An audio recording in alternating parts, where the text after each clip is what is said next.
guys, welcome back to Fancy Goldfish Fanatics. Today we're going to be looking at some absolutely stunning Shogun Oranda. So make sure you stay tuned to find out more.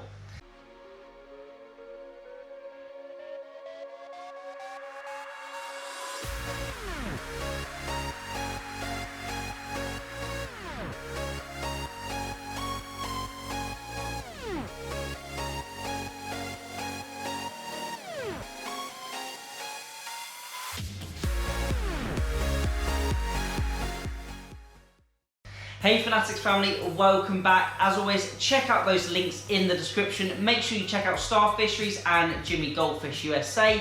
As I said in the intro, today we're going to be looking at some absolutely stunning Shogun Oranda from Jack Shogun, the official YouTube channel. I'm going to put a link down below to the original video, but in today's video we're going to be looking at these Oranda, we're going to be critiquing them, we're going to be looking at the positives and the weaknesses of each fish, and we're going to be looking at what we can potentially look for when we are selecting our own fish, when we go to the goldfish shop, or we go to the breeder or the dealer, etc.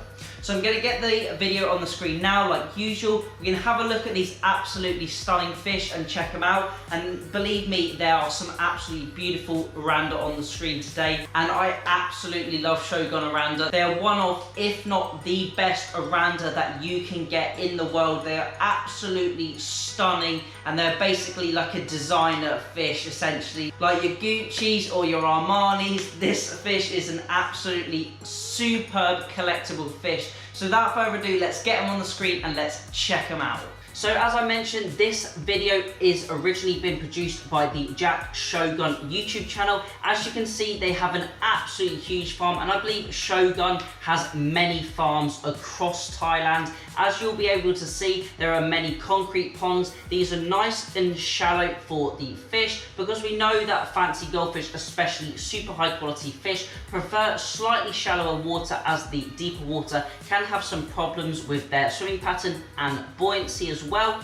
We see that these ponds are real shallow. They are often fed by spring water or well water potentially, and they are covered with a real nice big shade, because the sun in Thailand is very hot, and generally these ponds are sitting at 28, 30, 32 degrees, and they don't want them overheating, because obviously with high water temperatures we have a low oxygen level saturation within the water. You'll often see that these ponds are really lightly stocked. They generally don't have any filtration systems on them, and generally they just have a few fish in them. Potentially the fish we see in the video today might be high quality fish that the breeder has kept to grow on, because they know that they can get high value for those fish, or potentially they are oyagoi, which refers to parent fish, as they may be keeping these to breed and produce new lines and different generations in the future. You'll see as the video goes on, there are so many ponds in this video, and I would love to visit some farms like this one day and do some videos myself, take the videos and sort of show you guys what is involved and the setups of these Thai farms.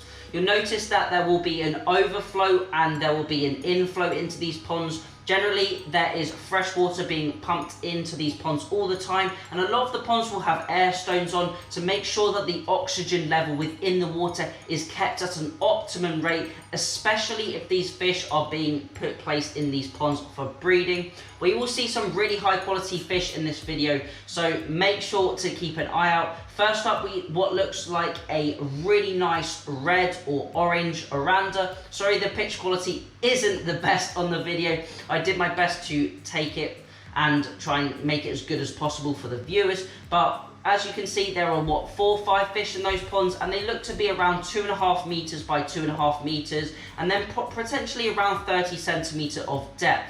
Now, the farms generally don't want the water too deep. They want to be changing that water constantly, getting fresh water in and taking that toxic water out. Here we can see we have a really nice Apache Oranda. Now, as I mentioned in previous videos, that black coloration or the sumi may molt and develop, maybe even disappear completely from the fish The black in the fins may stay, as generally I find fins a little bit more stable than the scales themselves, and that coloration has a higher percentage chance of staying, especially if the fish has really good motoguru, which refers to the sumi or the black coloration in the pectoral fins. Now, as you'll see, this fish is superb quality. These are the real top quality, top class orandas that you will see in the world, and they do need a really rigorous care regime. You really need to be paying attention to the water quality with these fish, and especially as you'll notice in all of these ponds, they have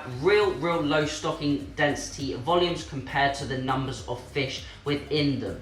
Now, there may be, most of these fish are really large as well, so I assume these are likely parent fish or fish that are going to fetch a real high value that the breeder has deemed to be super high quality, and they can get a really good price for them. Many of these goldfish will be shipped all across the world into different countries due to the high quality and high demand, especially for the Shogun Oranda that we're seeing today.